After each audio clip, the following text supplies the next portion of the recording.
네, 안녕하세요, 여러분들. 오늘은 간호관리 적중 예상 문제 풀이를 시작하도록 하겠습니다. 자, 첫 번째, 간호의 역사부터 먼저 보도록 할게요. 자, 1번, 모자보건 사업이 잘 발달한 나라로 세계에서 두 번째로 빠르게 면허 등록법이 실시된 나라는 어딜까요? 바로 뉴질랜드죠. 그래서 뉴질랜드는 1901년에 면허 등록법이 실시가 된 나라고요. 그리고 여러분들 우리 영국 되게 유명하죠. 영국 면허 등록법 하면 영국이 면허 제도를 1919년도에 면허 시험 제도 시행을 했다라는 거 알아두셔야 되고, 그 다음에 영국의 누군가요? 페니크에 의해서, 페니크에 의해서 이제 면허 시험 제도를 시행을 했다라는 거 여러분들이 알아두셔야 되겠고, 요 시기가 바로 언제냐면 나이팅게일 사후거든요. 그래서 여러분들 알고 계시죠? 나이팅게일은 면허 제도를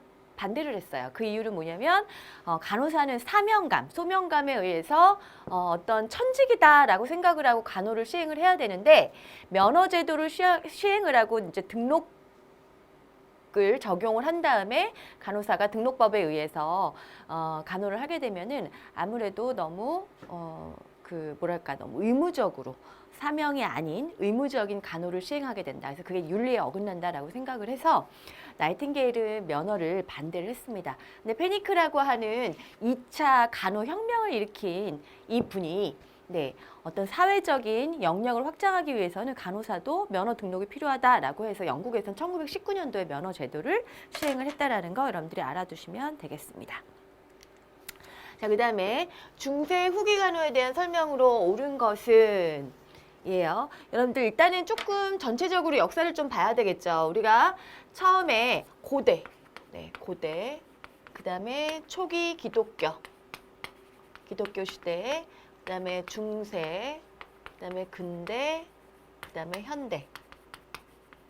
간단하게 보면 고대는 자가간호 또는 가족간호에 머물렀죠, 간호가. 그러면서 초기 기독교 시대에는 이제 박애정신 또는 계급 타파, 모든 만인이 평등하다라고 얘기를 해서 이때는 종교적 간호가 있었죠. 그래서 폐배, 최초의 방문간호사 폐배도 여러분들 알고 계셔야 되고요. 요때는 박애주의 입각해서 계급을 타파하고 귀부인들이 평생을 환자 간호에 몸을 바칠 것을 얘기를 하면서 종교적 간호를 시행을 했었죠. 중세 간호에서는 우리가 알 수 있는 게 이제 이게 답이죠. 평신도 단체는 맨발에 누더기를 걸치고 자신의 소유와 지위를 버리고 간호를 실시하였다. 유니버시티가 처음으로 등장을 하고 종합대학의 시초가 되죠. 그다음에 성 도미니크, 성 프란시스단이 그들의 제자로서 활동을 하였다. 그것도 맞죠. 성 클라라단은 나병 환자 간호를 실시하였다. 이게 다 모두 맞는 말이죠. 그래서 여러분들 중세 시대에는 기사단, 기사간호단, 또 탁발승단, 그다음에 십자군 원정에 의해서 전염병 치료와 간호 이런 것들이 굉장히 활발해졌다라는 거. 그다음에 수도원에서 간호를 하기 시작하는 그런 추세도 있었고, 또 하나는 이때 이제 중요한 게 봉건제도. 봉건제도의 사회적 배경이 있었다라는 거. 이런 것들이 다 중세 후기 간호에 대한 설명으로 여러분들이 알고 계시면 되고요. 근대 간호는 이제 중요한 단어가 있죠. 뭔가요? 간호의 암흑기였다. 그거 알아두시고요. 간호의 암흑기였던 이유가 있어요. 바로 뭐냐면 르네상스와 종교적 혁명이 일어나요. 종교적 혁명. 그래서 여러분들 아마 세계사에서 옛날에 배우셨을 텐데, 루터가 구교가 너무 부패가 심하니까 95개조 반박문이라는 그런 것들을 이제 이용을 해서 종교적인 혁명을 일으키고, 이제 그때 계속 수도원에서 이제 간호를 했던 그런 종교적 간호를 했던 그런 것들이 다 뭐 수도원이라든가 교회라든가 이런 게 다 폐쇄가 되니까는 간호의 암흑기가 되겠죠. 그래서 이때 근대 간호에서 간호의 암흑기가 됐던 사회적 배경이 뭐냐? 그러면 여러분들 종교적 혁명이다라고 여러분 답을 하셔야 되겠죠. 요때 후기에 드디어 나이팅게일이 나오게 되죠. 그래서 전인 간호에 지금 오늘날에 이르는 현대 간호는 이제 전인 간호가 네, 시행이 되죠. 중세 간호는 그러니까 이때는 직업적 간호다라고 보시면 됩니다.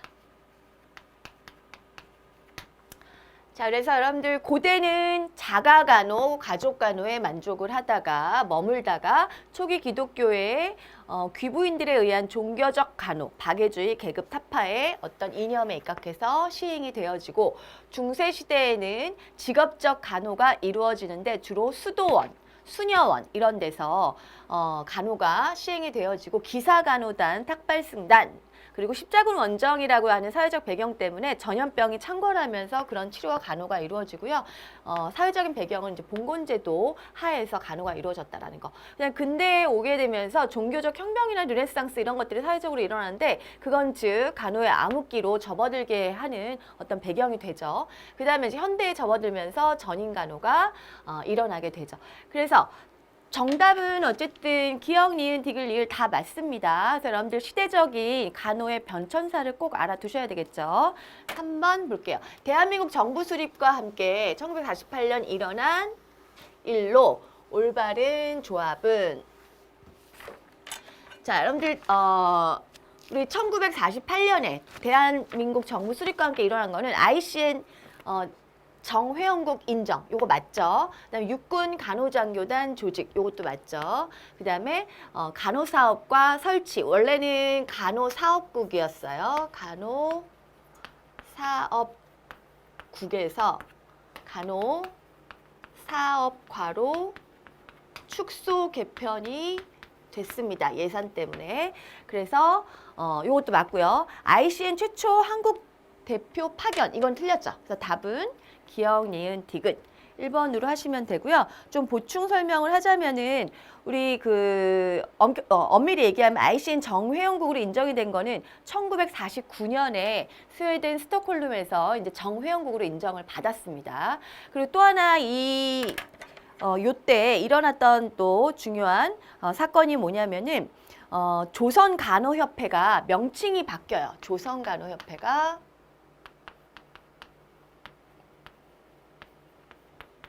뭘로 바뀌나요?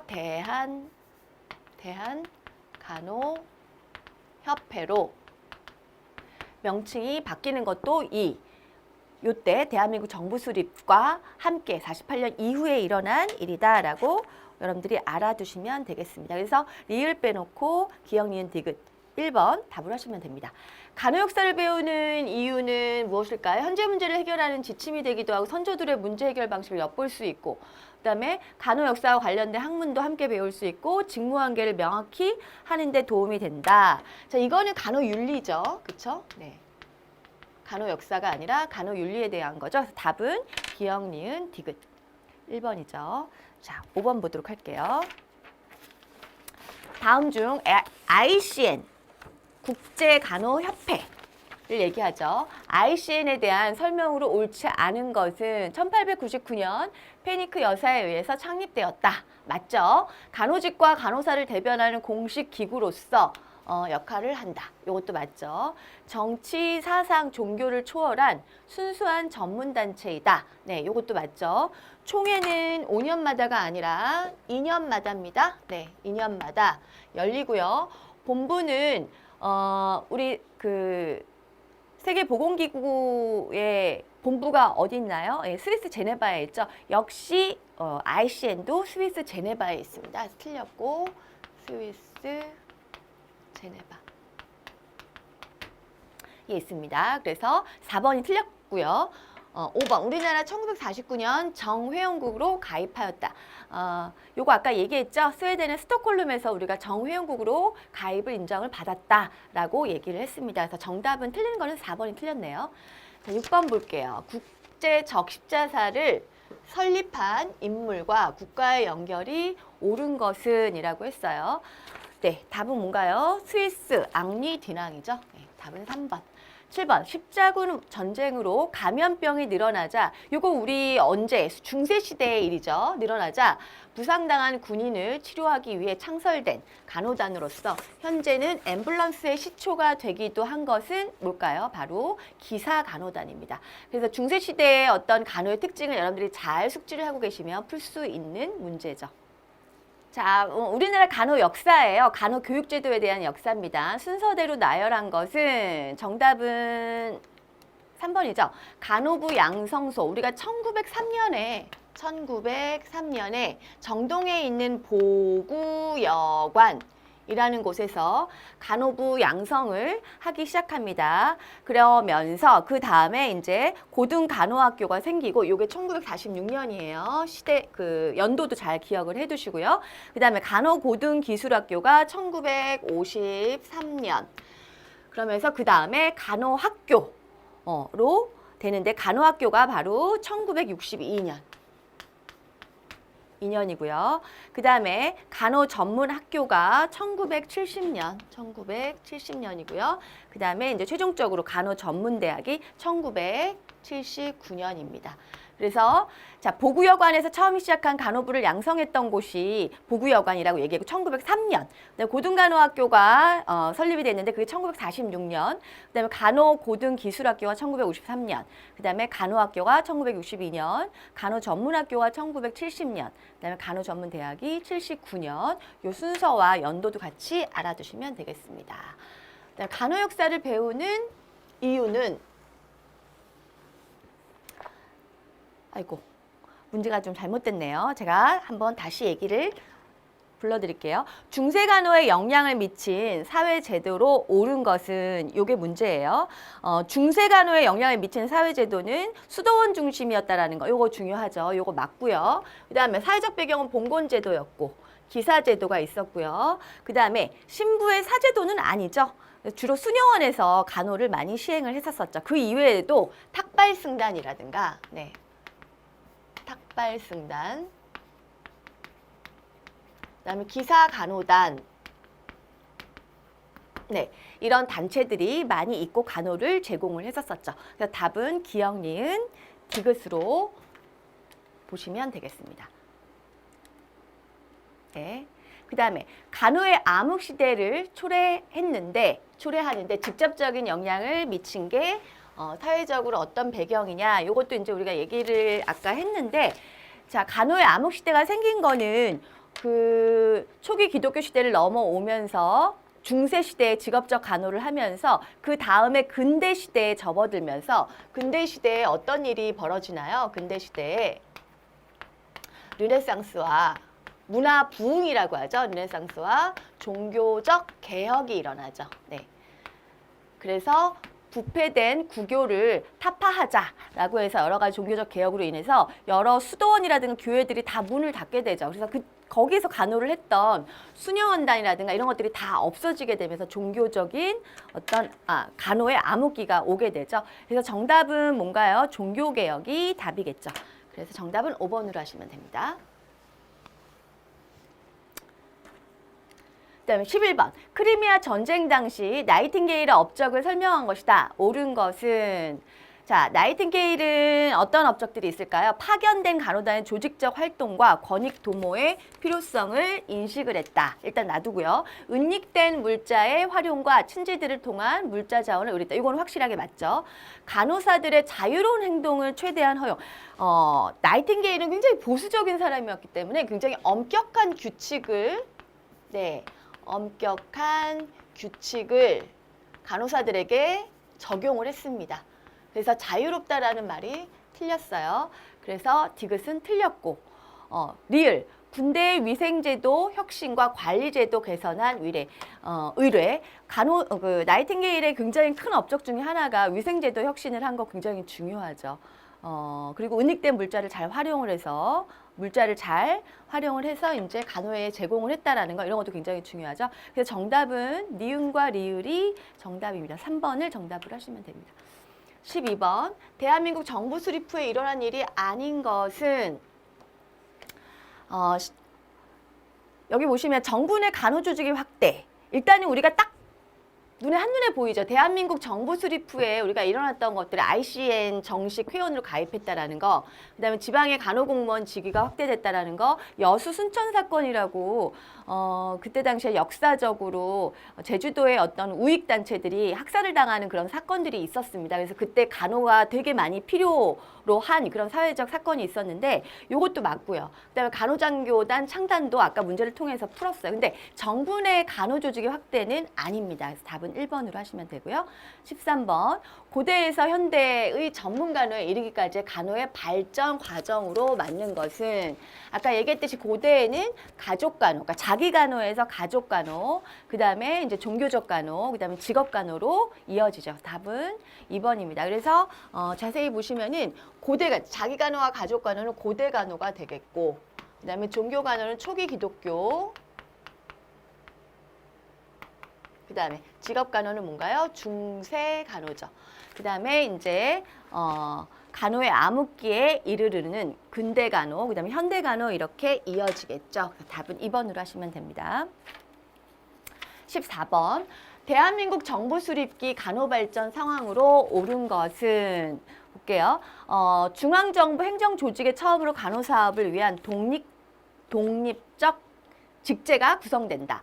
여러분들 대한민국 정부 수립을 하고 난 다음에는 예산이라든가 여러 가지 문제가 있었기 때문에 간호사업국에서 간호사업가로 축소 개편을 했다라는 얘기 말씀을 드렸던 것 같아요. 그래서 독립적 직제가 구성됐다라는 거는 틀렸고요.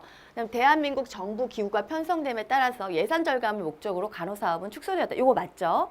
조선간호협회 발기총회로 사회공익단체임을 천명함. 조선간호협회라는 말이 없어지고 대한간호협회로 명칭이 전환됐다라고 얘기를 했습니다. 이것도 틀렸죠. 제9차 국제간호협의회 스톡홀름 총회에서 정회원으로 등록. ICN에 정식 회원국으로 등록을 했다. 이거 맞죠? 그래서 정답은 니은, 리을로 보시면 되겠습니다. 그래서 여러분 대한민국 정부 수립, 우리나라 간호 역사상 대한민국 정부 수립, 그러니까 1948년 이후에 사건들을 여러분들이 잘 기억을 좀 하셔야 돼요. 네, ICN 뭐 정식 회원국으로 등록이 됐다라는 거. 조선간호협회에서 대한간호협회로 명칭 전환이 되었다라는 거, 그 다음에 간호국에서 간호사업가로 축소 개편됐다라는 거, 이런 것들을 좀 여러분들이 알아두셔야 되겠죠.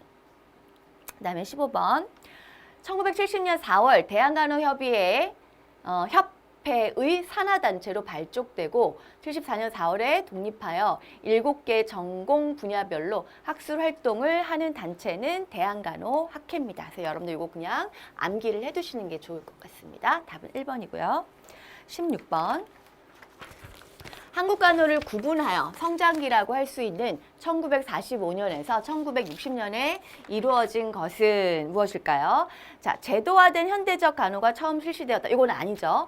한국윤리강령이 제정되고 한국 간호사의 해외 진출이 특징적이다. 네, 이것도 아니고요.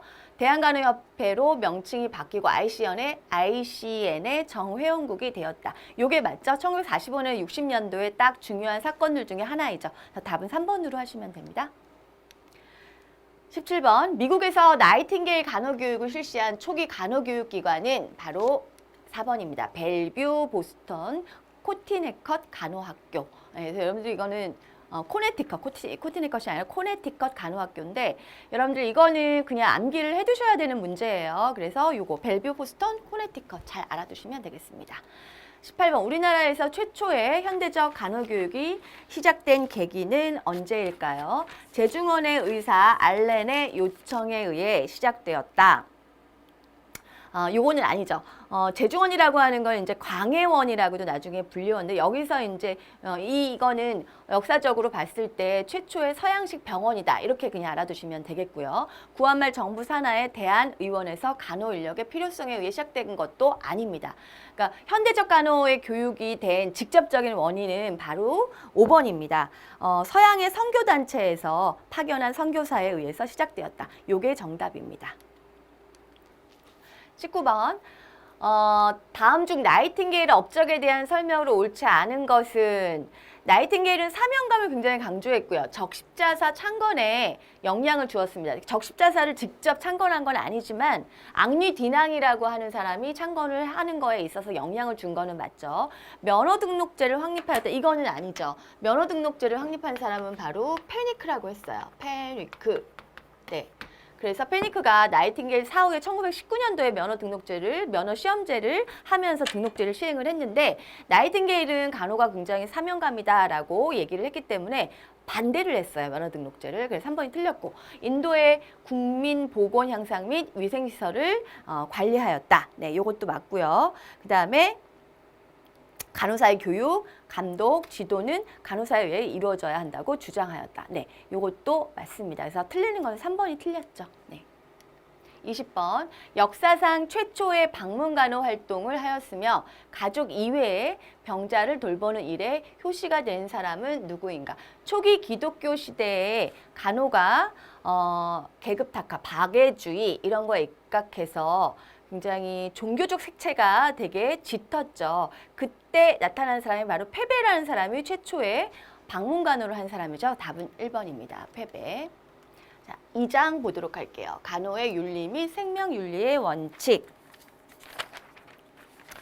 자, 첫 번째 문제 볼게요. 한국 간호사 윤리강령에서 간호의 근본 이념은 뭘까요? 간호사업의 발전 도모, 간호사의 행동에 대한 최소한의 표준 확립, 간호사의 권익보호, 인간의 존엄성과 생명의 기본권을 존중. 이게 답이네요. 전문인으로서의 의무 실현. 한국 간호사 윤리강령에 대한 문제이기 때문에 이거는 암기해야 하는 문제겠죠. 그래서 인간의 존엄성과 생명의 기본권을 존중한 것이 간호의 근본 이념입니다. 대한간호협회가 윤리강령을 제정한 이유로 볼 수 없는 것은 자, 인류건강과 사회복지 지향, 간호사업의 발전 도모, 간호사의 권익 도모, 전문인으로서의 도덕적 의무 실현 다 맞는데 간호사의 간호 제공 선택에 대한 권리 존중은 어긋납니다. 그래서 답은 5번으로 하시면 됩니다. 그다음에 윤리의 기본 개념에 속하는 것이 아닌 것은 자, 윤리라고 하는 건 도덕과 비도덕 맞죠? 옳음과 그름 맞죠? 성공과 실패는 아니죠. 권리와 의무, 좋음, 나쁨 다 맞습니다. 성공과 실패는 아니죠. 네. 자, 4번 특실, 일반실 126인용 병실을 갖춘 병원에서 간호관리자로부터 1인용 병실에 입원한 환자에게 더 특별히 간호를 잘하도록 요구를 받았어요. 이런 요구에 윤리적 갈등을 느끼기 시작했다면 이 갈등의 핵심 윤리는 뭘까? 이거는 정의의 원리죠. 여러분들 정의의 원리라고 하는 말은 다른 말로 우리가 분배의 원리, 정의로운, 공평한, 분배의 원리라고도 합니다. 그래서 특실에 있는 입원비를 많이 내고 있는 특실에 있는 환자라고 해서 더 양질의 간호를 제공하고 다인실에 있는 환자라고 해서 조금 그것보다 안 좋은 간호를 제공하고 이렇게 해서는 안 되겠죠. 모든 환자에게 다 공평하게 한정된 자원을 가지고 공평하게 분배하는 거 이거 갖다 우리가 정의의 원칙이라고 하고 공평한 분배의 원리라고도 합니다. 그다음에 선행의 원리라고 하는 걸 우리가 다른 말로 선의의 간섭주의라고도 얘기를 합니다. 선의의 간섭주의. 그 얘기는 뭐냐면은 환자가 만약에 하기 싫어하는 거라고 하더라도 의료진이 간호사가 적극적으로 환자에게 도움이 되는 결과가 초래된다면 적극적으로 간섭을 해도 된다라는 그런 원리죠. 그래서 만약에 수술을 하고 나온 다음에 얼리 엠블레이션을 시켜야 되잖아요. 딥브레싱을 시키고 기침을 심호흡을 시키고 기침을 시키고 이렇게 해야 되는데 환자가 다소 싫어한다고 하더라도 그거를 시행을 했을 때 환자에게 폐렴이라든가 무기폐 같은 컴플리케이션이 생기지 않도록 간호사가 적극적으로 간섭을 할 수 있다. 이게 바로 선행의 원리죠. 그래서 이런 선행의 원리는 여기 3번의 자율성의 원리와 다소 충돌하기도 한다라고 얘기를 했습니다. 자율성의 원리라고 하는 거는 환자 스스로가 자율적 결정권을 갖고 있다 이런 얘기입니다. 그래서 환자 스스로가 선택할 수 있는 원리예요.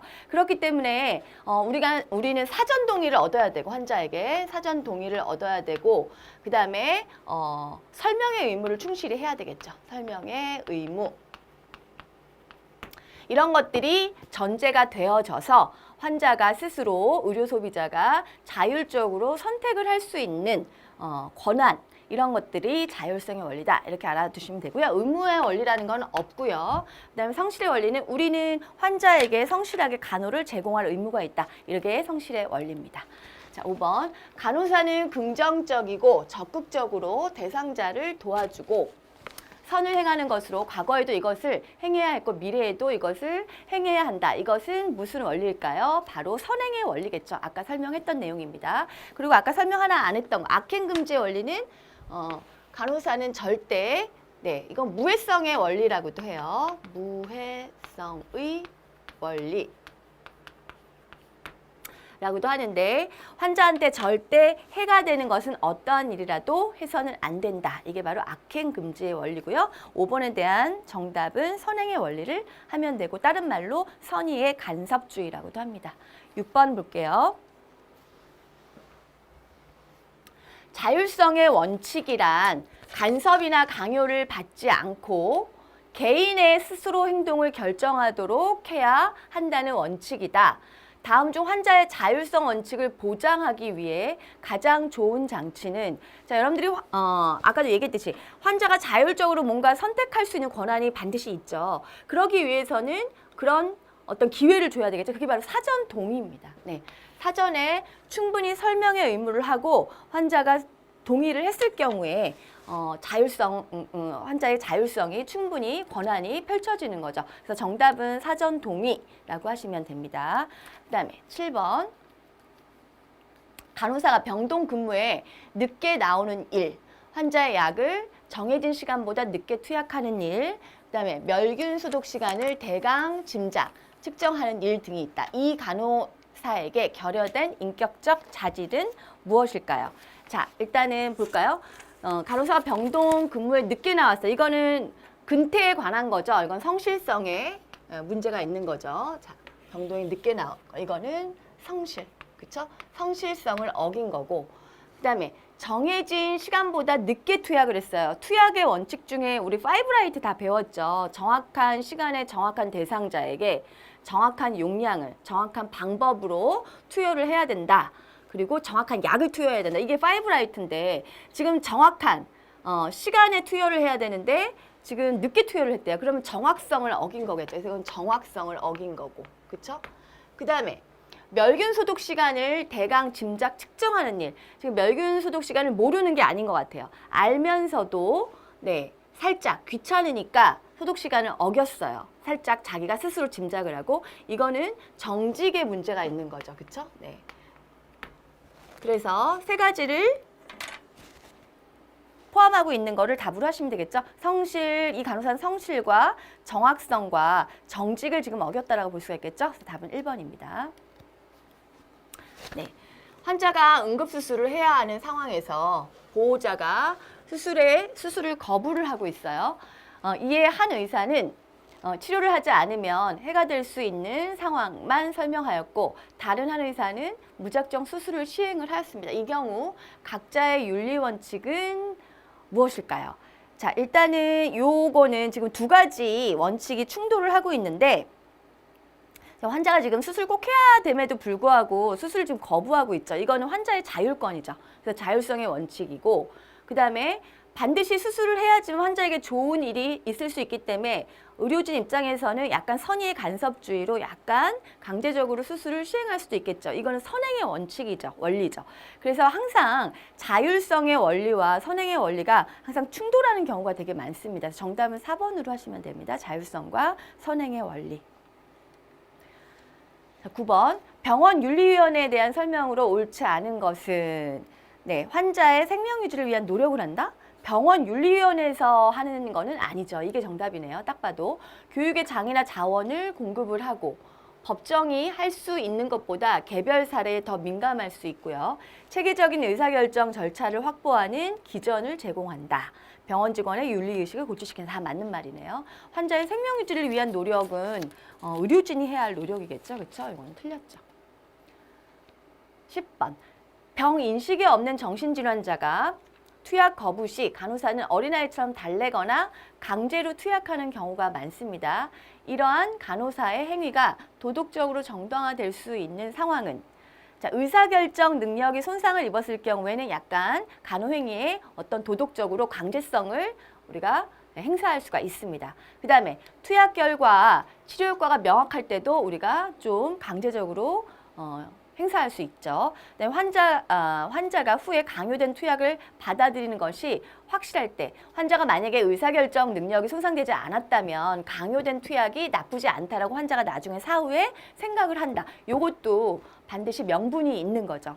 근데 대처할 만한 다른 치료 방법이 없을 때 이것도 반드시 명분이 있는 거죠. 그래서 정신질환자는 지금 약간 인지기능이 손상이 된 상태잖아요. 그래서 투약을 거부할 때 치료적인 효과를 위해서 간호사가 이렇게 달래고 강제로 투약하는 경우에 대한 명분이 옳은 것을 골라라 라는 문제예요. 그럼 이거는 기역, 니은, 디귿, 리을 다 맞는 거다라고 보시면 됩니다.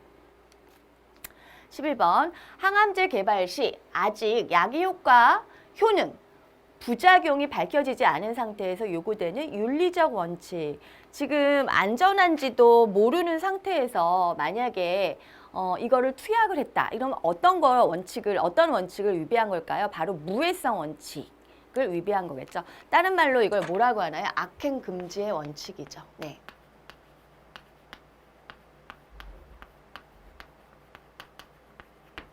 라고 할 수가 있겠죠. 어떠한 경우라도 환자에게 절대 해가 가는 일을 해서는 안 된다. 악행을 해서는 안 된다. 이런 원칙이다라고 보시면 됩니다. 12번 의료기관에 입원하고 있는 환자의 권리로 맞는 것은 자, 인간의 존엄성을 유지할 권리 당연히 있죠. 가장 기본 원리죠. 그다음에 치료 과정에 대한 설명을 충분히 설명을 들을 권리 있죠. 사적인 일에 간섭받지 않을 권리도 있죠. 의료보장 개선을 나라에 요구할 권리도 있습니다. 그래서 답은 5번 다 맞는 걸로 하시면 되겠습니다. 죽음이 임박한 환자의 권리에 해당하는 것은 이에요. 자, 첫 번째 진실을 알 권리 당연히 있겠죠. 그다음에 또 하나 진실을 알 권리도 있지만 개인 신상 비밀을 보호받을 권리도 있죠. 그다음에 진료를 받을 권리 당연히 있죠. 병과 그 요양 방법 및 보건, 예방 등에 대해 학습할 권리도 다 있죠. 답은 5번으로 하시면 됩니다. 간호나 의료행위를 행하기 전에 환자 또는 보호자에게 사전에 설명을 하고 동의를 구해야 하는 경우에 해당되는 것은 자, 처치 비용이 많이 들어요. 당연히 설명을 해야 되겠죠. 환자가 연구 대상자가 될 경우 이럴 때도 당연히 환자가 연구 대상자가 되는 게 불법은 아닙니다. 근데 반드시 뭐가 이루어져야 되나요? 사전에 설명이 이루어져야 되고 동의를 얻어야 되겠죠. 그래서 이것도 맞아요. 생명 및 신체의 침해가 야기될 위험성이 있는 경우도 당연히 설명을 해야 합니다. 근데 응급처치를 요하는 경우, 응급처치를 하지 않아서 환자가 생명을 잃을 수도 있는 급박한 상황에서는 설명을 생략해도 된다는 거죠. 그래서 답은 기역, 니은, 디귿으로 하시면 되겠습니다. 15번. 환자에 대한 비밀을 누설할 수 있는 예외 조항이 아닌 것은 자, 의사가 감염병 환자를 진단을 했어요. 그래서 이 감염병이 전파될 다른 타인에게 퍼질 가능성이 있어. 이러면은 비밀을 누설할 수 있습니다. 어쩔 수 없는 불가항력적인 상황이죠. 직장에서 집단 검진 결과 결핵 환자 발견됐어. 이것도 퍼질 수 있기 때문에 얘기를 할 수 있습니다. 환자가 허락했을 때, 환자가 동의를 했을 때도 비밀 누설을 할 수 있습니다. 가족이 요청했을 때는 아니죠. 그래서 이건 제외고요. 공익상 필요하다고 인정되는 사항을 법정에서 말할 때 이럴 때도 비밀을 누설할 수 있습니다. 그래서 답은 틀리는 것은 4번으로 하시면 됩니다. 그다음에 이제 3장 볼게요. 3장. 간호사고와 법적 책임에 대한 문제입니다. 첫 번째. 다음 중 간호사의 주의 의무 태만에 관한 내용은 이에요. 간호사가 잠깐 자리를 비운 사이에 환자가 자살을 시도하였습니다. 이거는 간호사의 주의 의무 태만은 아니죠. 우울증에 대한 정신과적인 증상인 거죠. 그렇죠?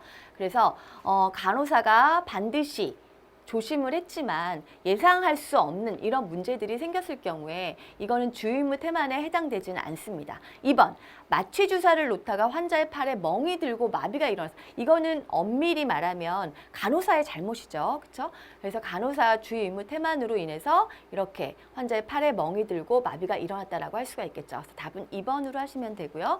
정맥주사 준비 중 정맥주사병에 일물질이 발견되었다. 이것도 간호사의 어떤 잘못은 아니죠, 이거는. 그 다음에 의사의 식이 처방에 따라 환자의 식사를 배식한 결과 환자가 소화장애를 호소하였다. 여기 보시면은 여기 의사의 식이 처방에 따라서 배식을 했다라고 나와요. 그런데 결과가 이렇게 비록 나쁘게 나왔다고 하더라도 오도를 따른 거기 때문에 이거는 주의의무 태만에 해당이 되지 않죠. 그 다음에 중환자에게 필요한 모든 간호법을 적절히 실시하였으나 환자가 사망하였다. 이것도 중환자에게 필요한 모든 간호법을 적절히 실시했다고 돼 있어요. 전제가. 그런데도 환자가 죽고 사는 거는 우리의 권한이 아니죠. 그렇죠? 그래서 안타깝지만 이것도 주의의무 태만은 아닙니다. 2번, 간호사의 법적 의무 중 확인 의무에 대한 설명으로 옳지 않은 것은 볼게요. 간호사는 간호의 모든 행위와 내용을 확인해야 하는 의무가 있죠. 맞고요. 확인 의무와 법적 근거는 헌법과 보건복지부령에 의한다. 이거 조금 이상하네요. 이거 일단 빼고 간호사는 약품 사용과 재료에 대한 확인해야 하는 의무가 있다. 이거 당연하죠. 맞고 간호사는 간호보조원을 감독, 지도, 확인해야 하는 의무가 있습니다. 이것도 알아두시고요. 그다음에 간호사는 간호보조 인력과 과실에 대하여 확인을 태만히 한 책임을 당연히 의무가 있으니까 책임도 져야 되겠죠. 다 맞습니다. 근데 이거는 틀렸어요. 법적 근거가 헌법과 보건복지부령이 아니라 민법과 형법에 의해서 확인 의무를 위반했을 때 책임을 지게 됩니다. 그래서 2번이 정답입니다. 3번, 간호사가 의식이 확실하지 않는 환자에게 더물 주머니를 대어주었을 때 온도 측정을 하지 않아서 화상을 입혔어요. 이런 간호행위와 관련된 법적 요인은 당연히 이거는 뭘까요? 주의 의무 태만이겠죠. 답은 1번이고요.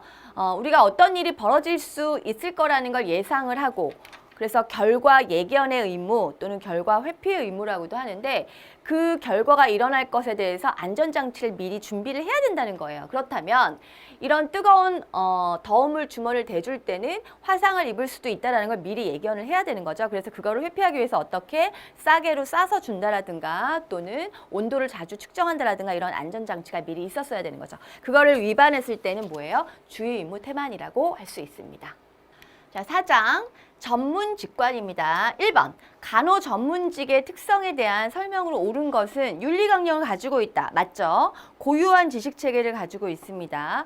직업적 활동의 내용은 실제적이어야 되고요. 간호조직을 통한 타율적인이 아니라 눈치채셨죠? 자율적인 통제죠. 네. 그래서 틀렸습니다. 그래서 정답은 1번으로 하시면 됩니다. 2번, 간호 전문직의 준거적 특징은 이라고 했어요. 네, 지식의 전문성, 상대적 자율성, 직업에 대한 헌신, 업무 결과에 대한 법적 책임. 여기 상대적이 아니라 절대적 자율성이에요. 틀렸고. 2번, 전문 지식에 기초한 실무, 전문 교육의 발전, 사회에 대한 봉사와 책임, 자율성, 철학적 사고 및 윤리. 이게 정답이네요. 답은 2번이고요. 기본 지식과 기술에 기초한 실무, 단기훈련 기관의 설립, 자신과 대중에 대한 책임. 간호 단독법의 제정, 요 말이 좀 어색하죠. 틀렸고 전문화된 지식과 기술, 권한의 자율성, 간호교육의 다원화, 간호특별법의 제정, 간호특별법의 제정이 아니죠. 기본 지식에 기초한 실무, 기본교육 강화, 간호의 질 향상, 간호교육기관 증설, 요것도 교육기관 증설, 요게 아니네요. 그래서 간호 전문직의 준거적 특징을 가장 알맞는 거는 2번으로 하시면 되겠습니다. 자, 5장은요. 간호관리학의 이해입니다. 네, 보도록 할게요. 첫 번째, 관리와 행정에 대한 비교로 옳지 않은 것은 이런 문제 되게 중요하죠. 자, 행정은 관리보다 경쟁성이 높다.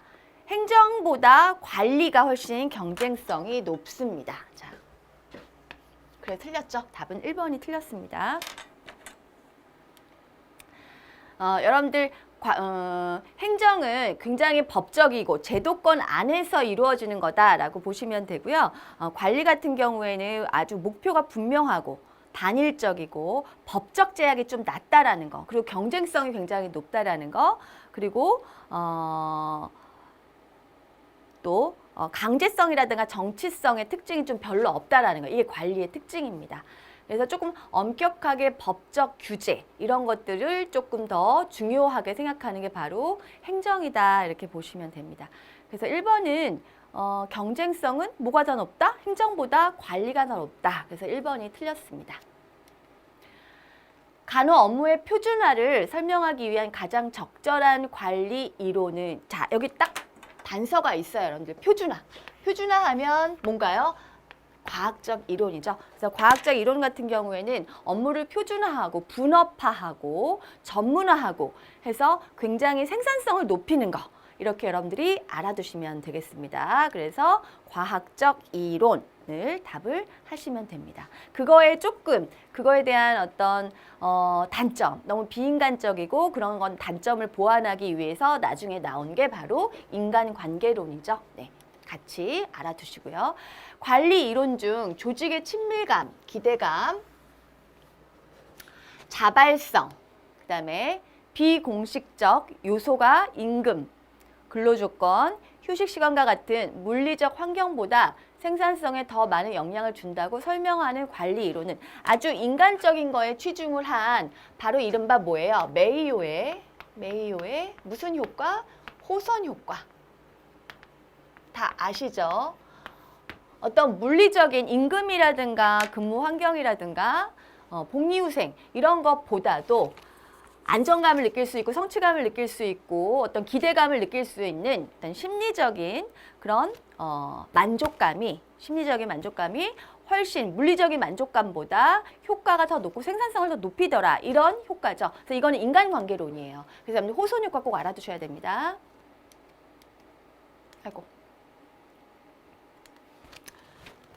그다음에 외부 환경이 조직과 시스템에 영향을 미치며 조직 전체 시스템과 하위 시스템의 적합성을 유지할 때 조직의 유효성을 높일 수 있다라고 얘기한 관리 이론은 뭘까요? 바로 상황 이론이죠. 그래서 상황 이론은 두 가지를 예를 들어서 얘기할 수가 있죠. 상황 변수와 조직의 특성 변수.